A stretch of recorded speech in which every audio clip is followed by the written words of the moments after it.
अवतार मेहर बाबा की जय। मातृश्री मेहर गायत्री देवी समेत सद्गुरु श्री मेहर चैतन्य जी महाराज की जय। गुरुर्ब्रह्मा गुरुर्विष्णु गुरुदेवो महेश्वरः गुरु साक्षात् परब्रह्म तस्मै श्री गुरवे नमः। जय बाबा। ఈరోజు ఇక్కడ రామాయపాలెం గ్రామంలో మెహర్ బాబా వారి వైభవం ఈ వార్షికోత్సవ రూపంలో మనందరం ఎంతగానో ఆనందిస్తూ ఎంజాయ్ చేస్తూ ఉన్నాం.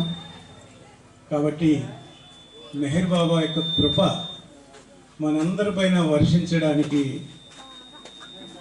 ఆయన యొక్క ప్రేమ మనందరినీ ఇక్కడికి పిలుచుకుని ఆయన ప్రేమను మనకు అందిస్తుంది. ఆస్వాదిస్తూ ఉన్నాం. మనంతా కూడా ఎంతో హాయిగా ఆనందంగా ఎంజాయ్ చేస్తూ ఉన్నాం. ఇప్పటిదాకా సంకీర్తనలో ఎంజాయ్ చేసాం. అలాగే ప్రతి ఈవెంట్ కూడా మెహర్ బాబా యొక్క వైభవం మనం ఎంజాయ్ చేస్తూనే ఉన్నాం. ఉదయం హేమలత్ గారు గురుదేవులతో ఉన్న సాంగత్య భాగ్యాన్ని, మెహర్ బాబాతో ఉన్న సాంగత్య భాగ్యాన్ని షేర్ చేశారు మనందరికీ. సో మనం కూడా బాబాతో ఉన్నామా అన్నట్టుగా అప్పుడు అనిపించింది. ఇప్పుడు మనందరం కూడా సద్గురుల యొక్క అయిన సాంగత్య భాగ్యాన్ని మనందరం కూడా ఎంజాయ్ చేసాం సన్నిహితంగా. ఆయన యొక్క కృపా కటాక్షాలు మనకి అప్పటి నుంచి ఎప్పటి వరకైనా వెన్నంటి ఉంటాయి ఆ జ్ఞాపకాలు, ఆయన కృపా కటాక్షాలు. కాబట్టి మనం ఏం చేయాలి? అవన్నీ మన వెన్నంటే ఉండాలంటే మనం కూడా ఆయన వైపుకు తిరగాలి. సూర్యభగవాన్ యొక్క కిరణాలు నిరంతరం ప్రసరిస్తూ ఉంటాయి. కానీ మనం గొడి వేసుకోవటం వల్ల ఆ ప్రసరణ, ఆ కిరణాలను మనం ఎంజాయ్ చేయలేకపోతున్నాం. అలాగే ఆయన యొక్క కృప మన మీద వర్షిస్తూ ఉంది. కానీ మన సంస్కారములు, ఈ సంస్కారములని గొడుగు వేసుకోవడం వల్ల ఆయన కృపను మనం ఆస్వాదించలేకపోతున్నాం. అవి మరి ఎక్కడి నుంచి వచ్చినాయి అంటే ఎంతో ప్రేమతో పూర్వం నుంచి అనేక లక్షల జన్మల నుండి సుదీర్ఘమైన ప్రయాణంలో ప్రోగు చేసి తెచ్చుకున్నటువంటి ఆ సంస్కారములు మనకు అడ్డుగా నిలిచాయి అని తెలియజేశారు బాబా. మరి ఆ సంస్కారములతో వచ్చినప్పుడు మరి ఎందుకు వచ్చాం? మన నిజగమ్యం మనం చేరడానికి వచ్చాం. మనం ఎందుకు వచ్చామంటే మన గమ్యం మనం చేరాలి. మన గమ్యం ఏమిటి? నీవు దేవుడిగా వచ్చావు, నువ్వు దేవుడిగా బయలుదేరావు.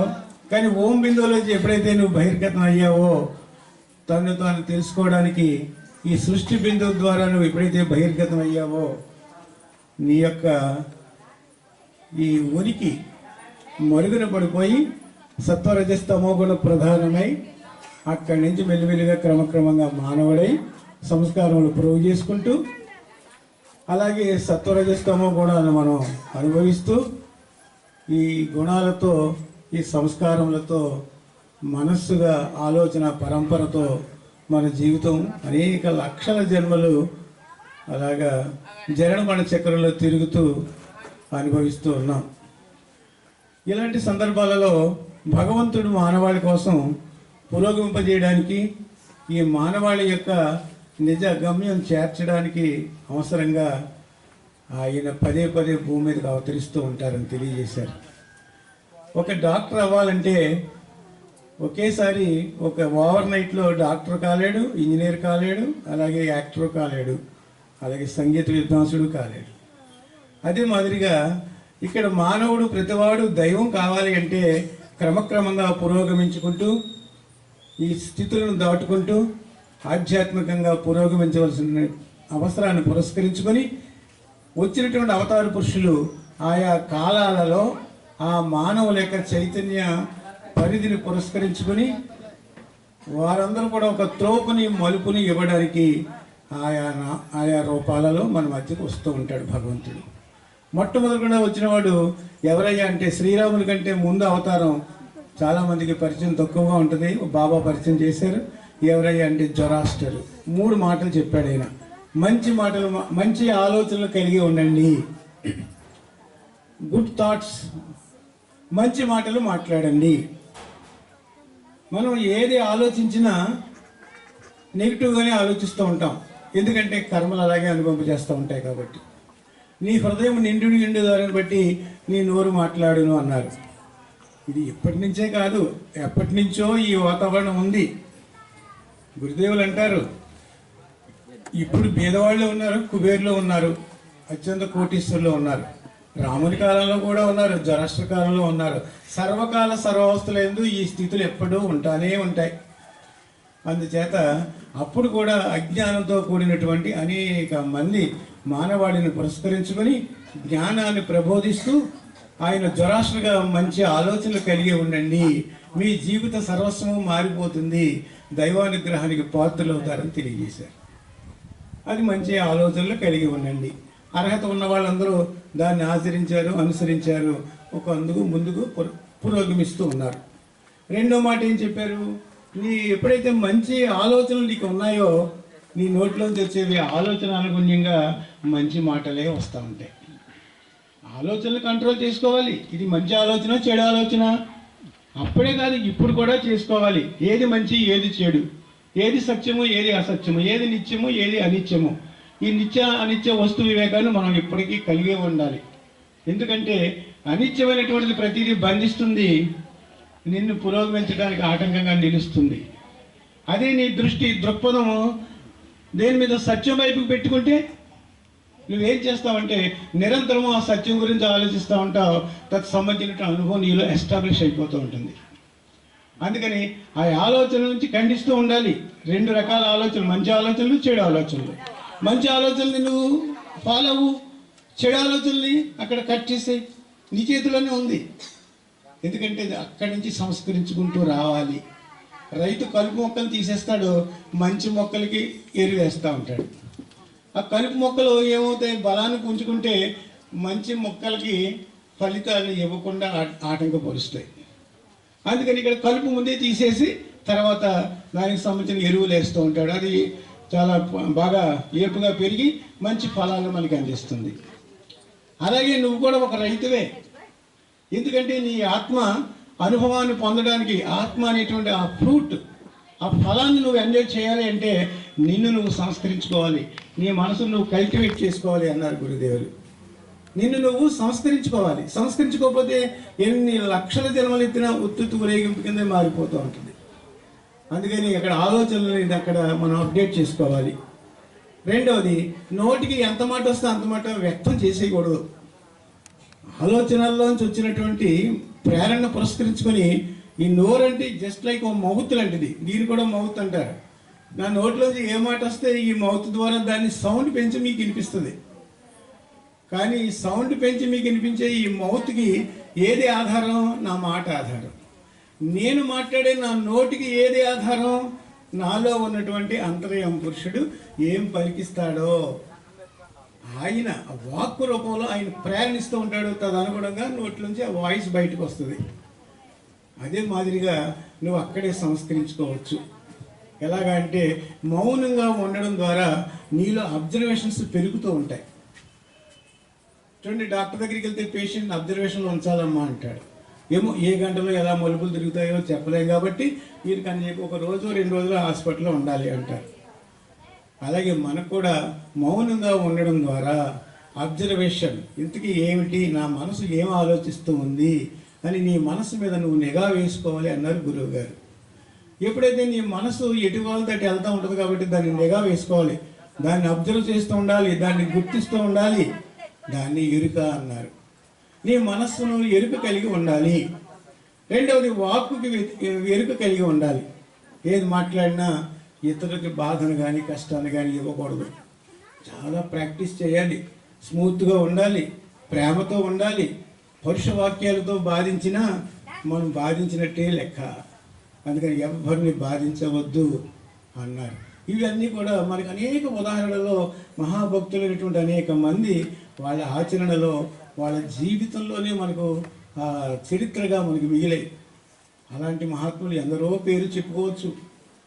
అలాగే ఎలాంటి సందర్భాల్లోనైనా మనం ఆయన కొంగు విడిచిపెట్టొద్దు అన్నారు బాబా.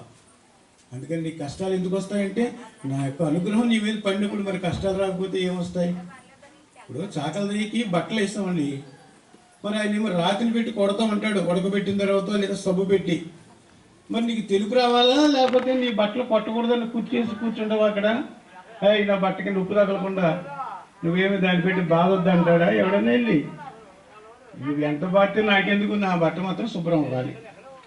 అదే గురువు చేసే పని. గురువు చాకలి వంటి వాడు అంటారు. అందుకే ఆయన నిన్ను శుభ్రం చేయడానికి, నుడతలు కూడా పోగొట్టడానికి ఇస్త్రీ చేసేస్తాడు. ఇస్త్రీ అంటే అది ఇస్త్రీ పెట్టి కింద మనం చేయి పెట్టాం అనుకోండి, ఏమవుద్ది? అయినా సరే అంత హీట్ ప్రొడ్యూస్ చేసి నేను ఇస్త్రీ చేసిన నుడతలు లేకుండా సాపు చేయడం అంటే మోక్షానుభవాన్ని ప్రసాదించడం. అప్పటిదాకా నువ్వు ఎన్ని నుడతలున్నా అన్నీ పోగొట్టేస్తాడు ఆయన. ఆ నుడతలు పోగొట్టేయడం, మురికి పోగొట్టేయడం ఆయన పని. అలాంటప్పుడు గురువుకు అనుసంధించబడ్డ అదృష్టవంతులు అందరూ కూడా అదృష్టవంతులే. నిజం చెప్పాలంటే మనం అంతా చాలా చాలా చాలా అదృష్టవంతులం. ఎవరికి మనకి విధేయులై ఉన్నాము, మెహర్ బాబాకి అర్పణ అయి ఉన్నాము, సాక్షాత్తు సద్గురుదేవుకి విధేయులుగా మనం ఉన్నాం.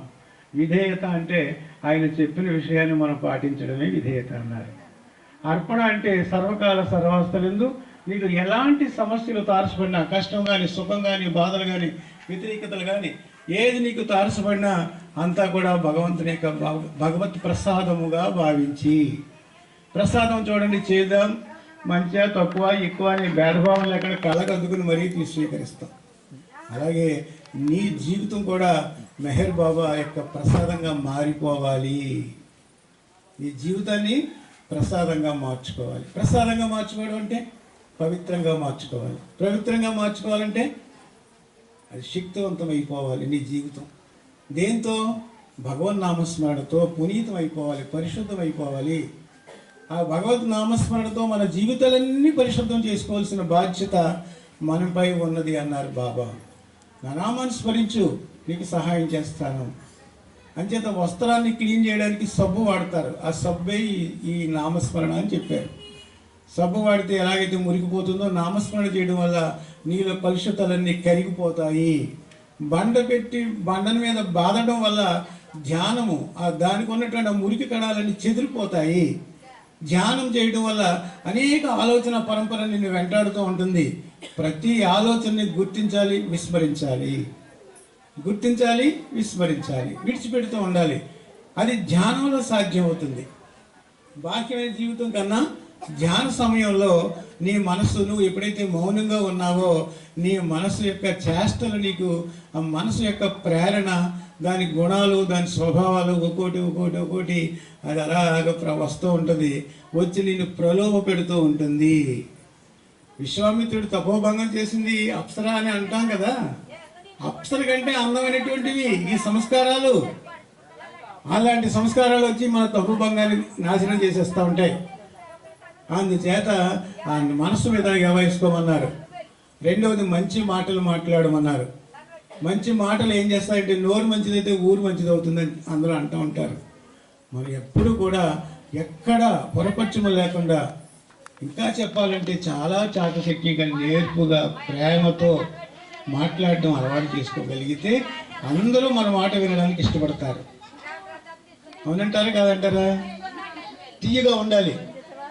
ఓ రామ నీ నామం ఎంత రుచిరా, ఎంతో రుచి ఎంతో రుచి ఎంతో రుచిరా.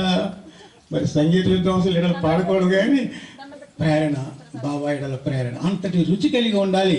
మెహర్ నామం యొక్క రుచిని నువ్వు ఆస్వాదించాలి. గురుదేవులు చెప్పారు, మెహర్ బాబా నామం యొక్క రుచి దొరికిందా నీ జీవితం పునీతం అయిపోతుంది అన్నారు. రుచి దొరకాలి. మరి ఆ రోజు అన్నమయ్యకి, రామదాసుకి, వాళ్ళందరికీ దొరికింది. అంతకన్నా కూడా ఇంకా సన్నిహితంగా మన మధ్యకి వచ్చారైనా, కానీ మనకి కనపట్టలేదు. కానీ మరి ఎంతమందికి, చాలామందికి ఆ నామం యొక్క రుచి దొరికింది. అందుకని మనం దాంతో ఎంజాయ్ చేస్తూ ఉన్నాం. ఇంకా ఏం చెప్పారంటే, మౌనం యొక్క రుచి దొరికిందా నీకు జీవితమే పునీతం అయిపోతుంది. ఇంకా ఏమన్నారు, నామస్మరణ, మౌనము, ధ్యానము.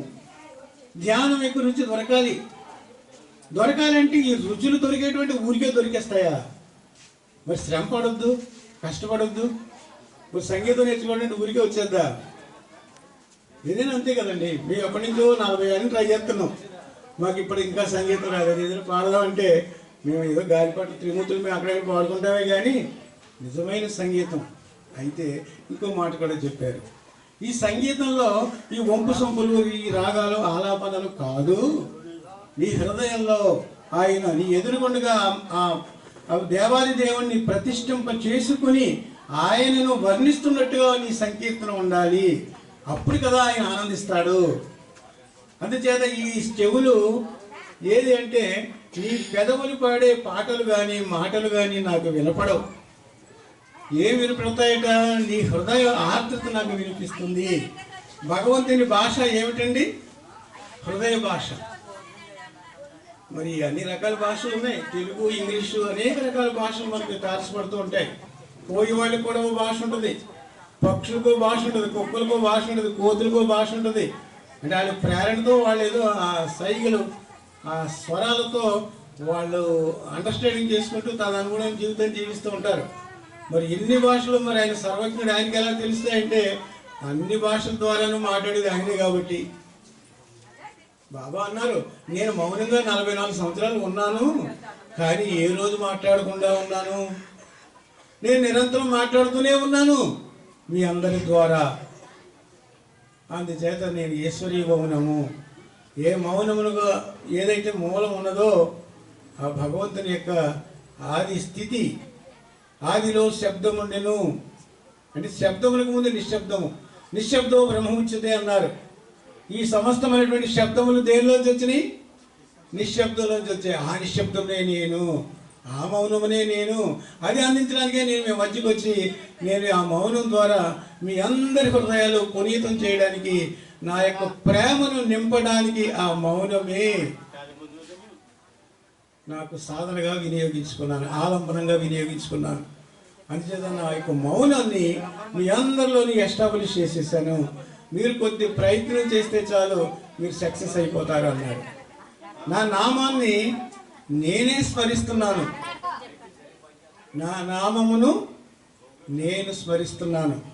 ఎందుకంటే నా నామం అంటే నాకు అంత ఇష్టం.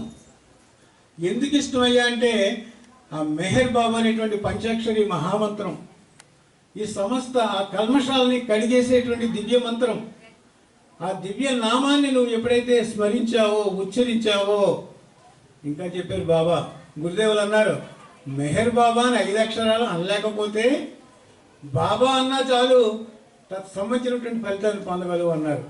ఆ 2 అక్షరాలు కూడా నీకు బద్ధకం అయితే బా అంటే చాలు అన్నారు. నువ్వు బా అంటే ఆయన కూడా బా నీ బాబా అనేటువంటి ఈ శబ్దం ద్వారా నీ జీవితాన్ని పునీతం అయిపోతుందని తెలియజేశారు. ఇంకా ఏం చెప్పారంటే, బా అంటూ ఎన్ని లక్షల జీవరాశులు ధరిస్తున్నాయో మీకు తెలియదన్నారు ఆయన. సద్గురువుగా ఆయన దివ్యత్వంలో చెప్పారు ఆయన. అందుకని మెహర్ బాబా అనేటువంటి పంచాక్షరి మహామంత్రం చాలా శక్తివంతమైందని, దానికి అపారమైనటువంటి శక్తి సామర్థ్యాలు ఇచ్చారని, మెహర్ బాబా నా నామం అంటే నాకు చాలా ఇష్టమని, ఆయనే నా నామాన్ని స్మరించుకుంటూ నేను ఉంటానని తెలియజేశారు. ఎందువల్ల అంటే మన అందరికీ అలవాటు చేయడం కోసం.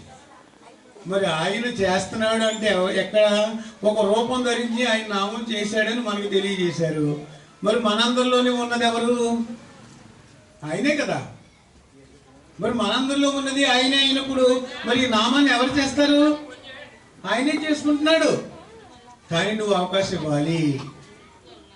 ఎవరు చేసుకుంటున్నారు? ఆయనే చేసుకుంటున్నాడు. కానీ ఏం చేయాలి మనం? అవకాశం ఇవ్వాలి. నువ్వు అవకాశం ఇవ్వడం లేదు. ఎందువల్ల? ఈ సంస్కారం వచ్చి అటొకటి ఇటొకటి లాక్కెళ్ళిపోతా ఉంది. మరి లాక్కెళ్ళిపోతుంటే నువ్వేం చేస్తావు? ఏకాగ్రత. కదిలే సూదిలో దారం పెట్టగలమా? ఎవరైనా పెడతారా? కదిలే సూదిలో దారం ఎలాగైతే పెట్టలేమో, ఈ కదిలే మనసు నిశ్చలత్వం లేదు కాబట్టి దైవాన్ని దర్శించలేకపోతుంది. నీ సంస్కారాలు నిన్ను దూరం చేస్తున్నాయి. నువ్వు నమ్మినటువంటి నీ సంస్కారాలు, నీ ఆలోచనలు, నీ అరిషడ్ వర్గాల్ని ఇప్పటిదాకా సుదీర్ఘమైన ప్రయాణంలో కోట్ల సంవత్సరాలు లక్షలాది జన్మలు పురోగమిస్తూ ప్రయాణం చేస్తూ నీ సంస్కారాలతో అరిషడ్ వర్గాలతో జీవిస్తూ ఉన్నావు. నిన్ను ఆత్మ వైపుకి వెళ్ళడానికి ఇవి అవకాశం ఇవ్వడం లేదు. ఆత్మ సంపదను నీకు అందకుండా చేసేస్తున్నాయి. నీలో ఉన్నది ఆత్మ సంపద, దైవీ సంపద, అనంత శక్తి, జ్ఞాన ఆనందాలు, సచ్చిదానంద స్థితి నీ లోపల ఉంది. అది నీ సొంతం. నీ యొక్క నిజం చెప్పాలంటే నీ నిజమైన ఆస్తి అదే, నిజమైనటువంటి గమ్యం అదే, నీ స్వస్థానం అదే. దానికి వెళ్లకుండా చేసేసివే అరిషడ్ వర్గాలు. అవే నిన్ను లాగేసి పక్కకి పడేస్తున్నాయి. మరి ఇప్పుడైనా తెలుసుకోకపోతే ఎలాగా అని తెలియజేశారు. మరి గురువు దొరికాడు, అవతార పురుషుడు దొరికాడు. మరి ఇద్దరి యొక్క సారథ్యంలో మనం ఏం చేయాలి? మన గమ్యం మనం చేరాలంటే మనకు ఆటంకంగా ఉన్న వాళ్ళని మనం గుర్తించాలి, వాటిని విస్మరించాలి.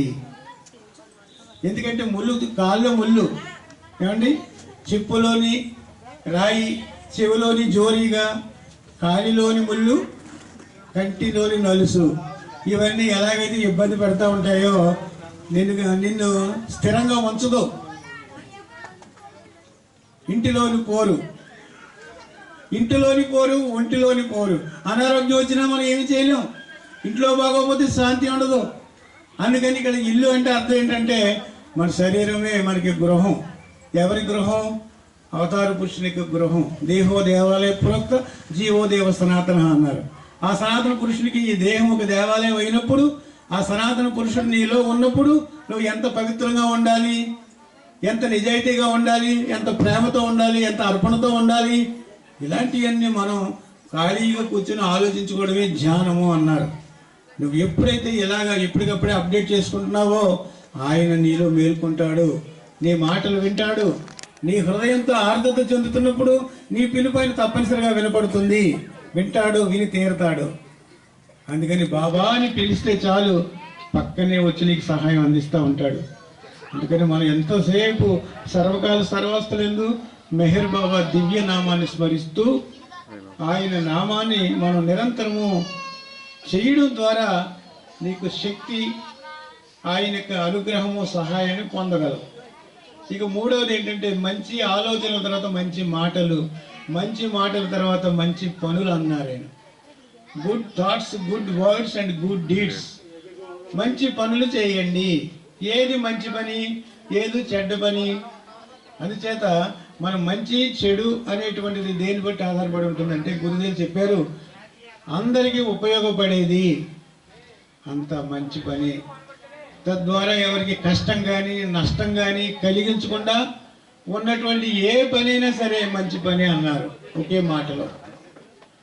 ఇంకా చెప్తారు, అబద్ధం ఆడకూడదు అంటారు. నిజమే.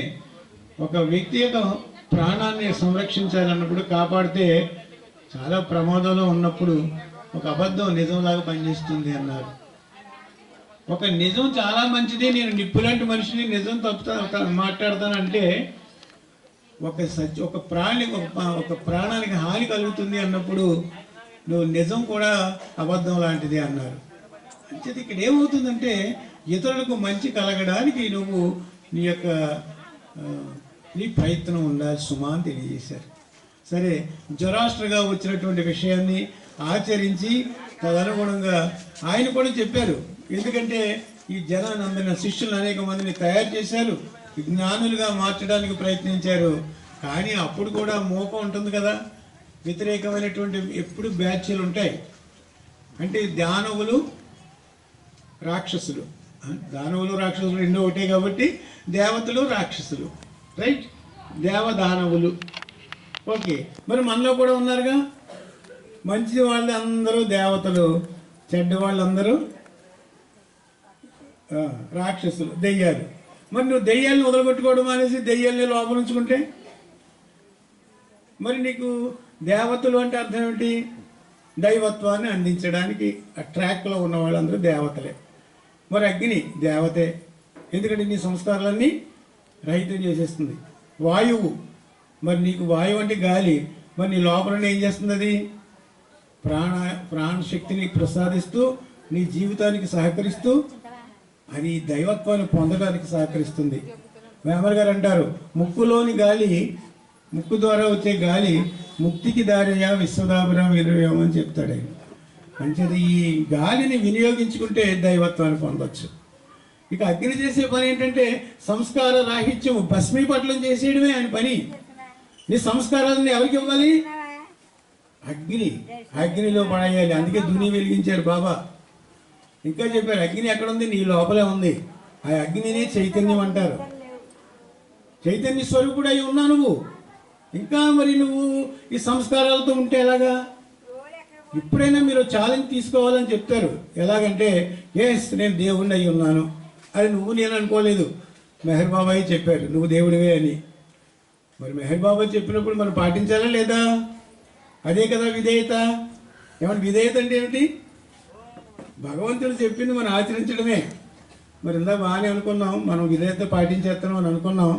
నిజం చెప్పండి, ఎంతమంది పాటిస్తున్నాం? నిజంగా దైవాన్ని మనం జీవించగలుగుతున్నామా? దైవాన్ని అని చెప్పావు, నువ్వు దేవుడు అయ్యా అని చెప్పారు బాబా. నేను దేవుడని నాకు తెలుసు, నువ్వు దేవుడు అని నీకు తెలియదు. కానీ నువ్వు దేవుడు అని అన్నప్పుడు మరి మనం కూడా దేవుడివే కదా, వెంటనే దైవత్వాన్ని పొందేయాలి కదా. మరి ఏం అడ్డు వచ్చింది ఇక్కడ? సంస్కారాలే అడ్డు. మరి సంస్కారాలు అడ్డుని గుర్తించకపోతే ఎప్పటికీ పోవాయి. గుర్తించాలి, విస్మరించాలి. ఏ సంస్కారాలు నీకు ఎప్పుడు అడ్డు వస్తున్నాయి? ఎక్కడికైనా కార్యక్రమానికి వెళ్దామంటే నాకు అప్పుడే వస్తాయి సంస్కారాలు, అప్పుడే వస్తారు చుట్టాలు, అప్పుడే వస్తారు బాధ్యత, అన్నీ బయటకు వస్తూ ఉంటాయి. కానీ దాన్ని త్రోసి రాజనాలి, త్రోసి రాజనాలి. రాజు అంటే తోసి దాన్ని పక్కన పెట్టేసి నాకు అన్నింటికంటే మెహర్ బాబా కార్యక్రమం ముఖ్యం అని. అయితే బాబా కూడా చెప్పారు, నా కార్యక్రమం అంతా నా పనే, అక్కడ నీకు నిజంగా అవసరమైతే ఆ పని కూడా నాదే అని చెప్పారు. నీ షట్ నాట్ యువర్ రెస్పాన్సిబిలిటీస్ అన్నారు. నీ యొక్క సంస్కారాల నుంచి, అంటే నీ యొక్క బాధ్యతల నుంచి నువ్వు తప్పించుకోవద్దని చెప్పారు. అక్కడ నిజంగా అవసరమే అనుకోండి, ఆ పని చేసుకోండి, ఆ పని నా పనే. ఎస్, అలాగే తీసుకోమని చెప్పారే కానీ ఏ పని లేకపోయినా ఏం చేస్తాం పోలి బాధ్యతలు ఉన్నాయి, ఎక్కడ కుదురుతుందమ్మా నాకు, మీరు వెళ్ళి వచ్చేయండి అంటూ ఉంటారు. పాపం ఇల్లు అడిగితే ఒకసారి నువ్వు వాయిదా వేసావా మళ్ళీ రెండో ఛాన్స్ నీకు రాదు. గుర్తుపెట్టుకోండి, ఒక్కసారి మనం వాయిదా వేస్తే రెండో అవకాశం నీకు బాబా ఇవ్వరు. ఎందుకంటే నా అనుభవంలో నేను దాదాపు 99% మెహర్ బాబా కార్యక్రమాలకు కానీ మెహర్ బాబా ఇలాంటి అంటే ప్రతిదానికి నేను ఎట్టి పరిస్థితులను వాయిదా వేయను. అందుకే ఇంచుమించు ఎక్కువ సార్లు అక్కడికక్కడ కనపడుతూ ఉంటాను. ఎందుకంటే రాకపోతేనే బాధ నాకు. ఎందుకంటే ఒకసారి గురువుగారి కార్యక్రమానికి మిస్ అయ్యానండి. ఎక్కడ? మండపేటలో. పర్వాలేదు, ఈ రోజుకి ఏముండలేదు. తర్వాత అనిపించింది, ఇంటికి వెళ్ళిన తర్వాత అంతా శూన్యమే, ఆ 2 రోజులు శూన్యమే. మళ్ళీ పరుగు మళ్ళీ బాబా గురువుగారి దగ్గరికి వస్తే తప్ప గేర్లో పడలేదు బండి. అంటే ఇక్కడ కాదనుకొని మనం వెళ్ళినా మన బండి న్యూట్రల్ అయిపోద్ది, ఇంజిన్ తిరుగుద్ది కానీ గేర్లో పడదు, ముందుకు వెళ్ళలేము మనం. ఎస్, గుర్తుపెట్టుకోవాలి. అందుకని బాబా కార్యక్రమానికి వాయిదా వేయకండి. ఇంకా ఏంటంటే చాలామంది ఇప్పుడు మనలో మాట సరదాగా చెప్పుకుంటున్నాం, సరదాగా కాదు సీరియస్గానే చెప్పుకుంటున్నాం. ఏమిటయ్యా అంటే మనకి బాబా అన్నారు, every heart is my centre అన్నారు. మీ హృదయాలు, ప్రతి హృదయము నా సెంటరే అన్నారు. నిజమే కదండి, చాలా బాగా చెప్పారు. కానీ మరి మనం సెంటర్ ఎందుకు పెట్టుకున్నాం? ఇక్కడ మరి మందిరం ఎందుకు కట్టుకున్నాం? మందిరం కట్టుకున్నది ఎవరు? మనమే కదా, గ్రామస్తులే కదా. మరి గ్రామస్తులందరూ కూడా ఇంట్లో బాబా ఉన్నారు కదా, ఇంట్లోనే కూర్చుంటే మందిరంలోకి ఎవరు వస్తారు? బాబా ప్రేమికుడు, ఇన్ని సంవత్సరాల నుంచి బాబా ప్రేమికుడు అయిన నువ్వే రాకపోతే కొత్త వాళ్ళు నువ్వు ఎలాగ ఆకర్షిస్తావు? కొత్త వాళ్ళ కోసం బాబా అన్నారు, నా నామాన్ని అందరికీ పరిచయం చేయండి అన్నారు. ఎలా పరిచయం చేయమన్నారంటే, నా నామం ఈ ప్రపంచంలో ఎవరు తెలియని వాళ్ళు ఉండకూడదు అని చెప్పారు. ఇంకా చెప్పారు, ఎందుకంటే మనకి కార్యకర్తలకి చాలా సూచనలు ఇచ్చారు. అయితే ఆయన చెప్పిన దాంట్లో నా నామం అందరికీ పరిచయం చేయండి. అందులో గొప్ప అదృష్టవంతుడు మన పూర్ణచంద్రరావు గారు. ఇందువల్ల అంటే కొన్ని లక్షల ఫోటోలు ఆయన పంచిపెట్టారు. ప్రతిరోజు 5 డ్యూటీ వేసుకుంటాడు. నేను 5 కొత్త వాళ్ళకి బాబాని పరిచయం చేయాలి. అది ఎన్నాళ్ళని పోనివ్వండి, ఆయన అనవసరం. ఆయన పని ఆయన చేసేస్తూ ఉంటాడు.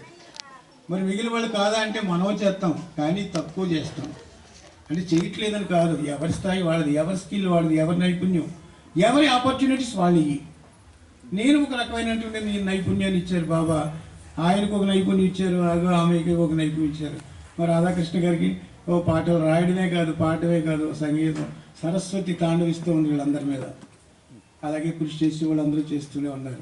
ఏ పని చేయట్లేదు, నాకు చదివేమీ లేదు అనుకున్న వాళ్ళు కూడా సేవ చేసి ఆయన అనుగ్రహానికి ఉండేవాళ్ళు ఆయన అనుగ్రహాన్ని జుర్రేసుకుంటున్నారు. ఎంతమందో సేవకులు సేవ ద్వారా కూడా ధరించవచ్చు.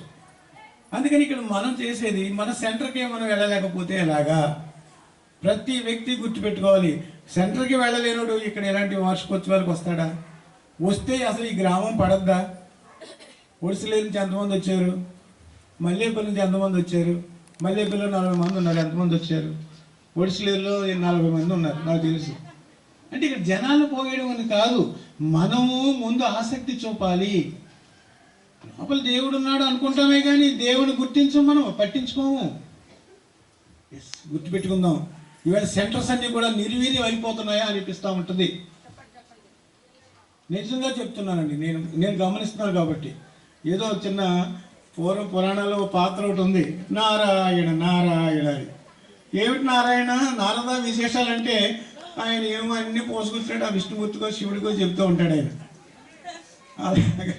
అలాగా మరి నాకేంటో కొంత తెలియదు కానీ, నేను పని పాట లేదో ఉందో తెలియదు కానీ నాకు, నేను అన్ని సెంటర్కి పిలిచినా పిలవకపోయినా తిరగాలని అనిపిస్తుంది. ఎందుకంటే ఇంట్లో చదువుకోవచ్చు, ఇంట్లో ఉన్న 24 hours కాదు, 20 hours నేను బుక్స్ రీడింగ్లోనే ఉంటాను, సాధనలోనే ఉంటాను, ప్రయత్నిస్తూ ఉంటాను.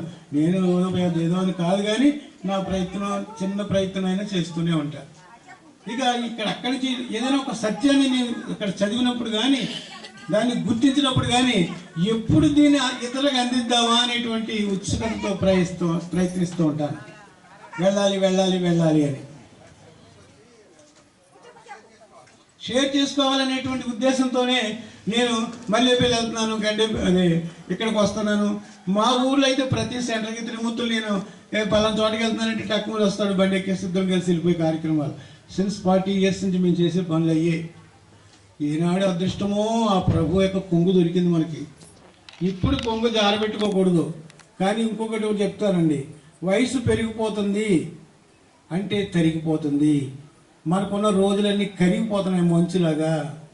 అందుకని మనం ఏం చేయాలంటే ఈ శేష జీవితాన్ని కౌంట్ డౌన్ అయిపోతూ ఉంటుంది. ఎస్, మీరు కూడా అలాగే గుర్తుపెట్టుకోవాలి. ఇంకా నేను ఎన్నాళ్ళు బతుకుతాను, ఈ బతికినాను కాలం బాబా సేవకి అంకితం. నేను చాలామంది వార్ధక్యంలో ఉన్నా, లేకపోతే కొంచెం అనారోగ్యంతో ఉన్నా నేను వెళ్తూ ఉంటాను. చెప్పే మాటల్లో ఒక మాట చెప్తూ ఉంటాను, నువ్వు చాలా అదృష్టవంతుడు బాబా, నీ సేవ చేసే భాగ్యం, నీ అనుగ్రహాన్ని పొందే భాగ్యం నాకు ప్రసాదించు. ఈ శేష జీవితాన్ని నీకు అంకితం చేస్తున్నాను అని నువ్వు ప్రయత్నించవయ్యా అంటా ఉంటాను. నేను ఒకసారి యాక్సిడెంట్ అయ్యింది, జస్ట్ 5 to 6 years క్రితం. ఆ రోజే అయిపోయి ఉండేవాడేమో. అప్పటికే 24 hours చేస్తూనే ఉన్నప్పటికీ కూడా నాకు ఇంకా తృప్తి ఉండటంలా. అంటే ఇంకోటి తృప్తి ఉండలేదంటే తృప్తి ఉండాలని అన్నారు, కానీ నాకెందుకు తృప్తి ఉండలేదు? నిజంగా ప్రేమించగలుగుతున్నానా? నిజంగా సేవ చేయగలుగుతున్నానా?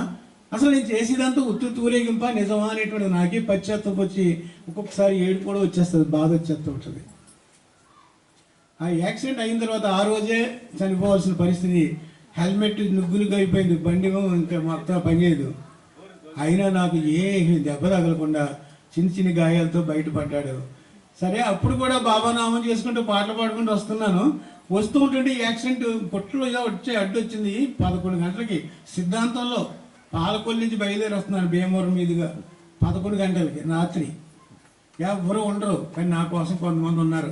ఒక ఆర్ఎంపీ డాక్టరు, కొంతమంది అలాగే 10 మంది పోగి ఇలాగే పోతున్నారు రా బాబు, ఈ గుట్టలు తీయమంటే తీరని చెప్పుకుంటున్నారు. అప్పుడు నా నుంచి ఒక ప్రాణం వచ్చింది. నువ్వు హాయిగా నామం చేసుకుంటున్నాను, నేను బాగానే ఉంది, స్వేచ్ఛగా ఉంది. కానీ నాకు ఒకటి వచ్చింది ప్రేరణ, నువ్వు ఇలాగే నామం చేసుకుంటూ ఉంటే ఈ చూసి ఏడో వెళ్ళిపోతారు కేకే అని ప్రేరణ వచ్చింది నాకు. అప్పుడు వెంటనే నేను బాబు కొంచెం వచ్చి హెల్ప్ చేస్తారన్నాను. అరే బతికే ఉన్నాడు రా బాబు అని కొంచెం బాబా దగ్గరికి వచ్చి నన్ను తీసుకెళ్ళి మొత్తం ఏదో ఉపశమనం చేసి ఒక ఆర్ఎంపీ డాక్టర్ ఇంజక్షన్ చేసి అప్పుడు కూడా అనుకున్నాను, చూసావా నేను నువ్వే రక్షించుకో, నాదేమీ లేదు అనుకుంటూ నా శేష జీవితాన్ని ఆఖరి నిమిషం వరకు నీ సేవలో పునీతమయ్యే భాగ్యాన్ని ప్రసాదించు. అలాంటి అదృష్టం నాకు కావాలి అనే భావన నాలో దృఢపరుచుకున్నా. ఆ రోజు నుంచి కాదు, కానీ నేను 40 ఏళ్ళ నుంచి చేస్తున్నప్పటికీ కూడా చెప్పడానికి కాదమ్మా నేను అనేది, నేను మీ అందరికీ చిన్న సజెషన్ ఇవ్వడానికి అర్హత ఉందా లేదో అనిపిస్తుంది నాకు. మీరు సెంటర్స్ని దూరం చేసుకోకండి. సెంటర్స్ అంటే కలకల్లాడిపోతూ ఉండాలి. చెట్ల మీద కాయలు లేవనుకోండి, ఏంటి దానివల్ల ఎవరు చూస్తారు? ఒట్టిపోయిన ఆవుకి మరి ఏమిటి, ఏదో పాలిస్తుందని మనం ఏదో వేస్తూ ఉంటాం. అలాగే సెంటర్స్లో I am living in my centre అన్నారంటే నాట్ ఓన్లీ యువర్ హార్ట్, నీ యొక్క హృదయమే కాదు, ఆయన నిలయం అది. ఆయన్ని కొలివేసాం, అక్కడ పెట్టాం ఆయన్ని. మరి పెట్టినప్పుడు కనీసం రోజుకి ఒకసారైనా వెళ్ళి ఆయన దర్శించుకోవాలా లేదా? నీ లోపలికి వెళ్ళే భాగ్యం నీకు ఎలాగూ లేదు అప్పుడే. ఎందుకంటే 6 మంది 7 అరిషడ్ వర్గాలు నీకు ఆటంకంగా ఉండి లోపలికి వెళ్ళగొట్టలేదు. నిజం చెప్పండి, నీ లోపల ఉన్న అంతర్యామిని దర్శించగలుగుతున్నావా? నీ హృదయాంతర్యామిని నువ్వు గుర్తించగలుగుతున్నావా? అవతార మెహర్ బాబాకి అంటున్నావు, యాంత్రికంగా యంత్రం చేసినట్టు చేస్తున్నాం, కానీ నీ హృదయ స్పర్శ దొరకటం లేదు. హృదయ స్పర్శ కావాలంటే ఇక్కడికి ఇలాంటివి వచ్చి బాబా దగ్గరికి వచ్చి ప్రార్థన చేయండి. భౌతికమైనటువంటి పూజలు కూడా అవసరమే, అది మీరు వద్దని ఏం చెప్పలేదు. ప్రాథమికంగా ప్రతి ఒళ్ళు కావాలి. మనం ఎంతో ఎదిగిపోయే భ్రమలో ఉన్నాం. మనం అంతా భ్రమను ముందు పోగొట్టుకోండి. ఎదగడం అంటే అర్థం, ఎవరైతే హృదయంలోకి వెళ్ళి నన్ను స్పర్శిస్తారో వాళ్ళే నాకు అత్యంత ప్రీతిపాత్రులని తెలియజేశారు. అందుకని ఆ హృదయ స్పర్శ కావాలి. మనం అందరం కూడా ఏదో సరదాగా ఏదో తీర్థయాత్రలకు వెళ్ళినట్టు, లేకపోతే ఏదో ఇలాంటివి మనం చేసుకోవడానికి రాలేదు. మనంతా ధ్యానం అక్కర్లేదన్నారు, ఏం అక్కర్లేదన్నారు మెహర్ బాబా, నన్ను ప్రేమిస్తే చాలన్నారు.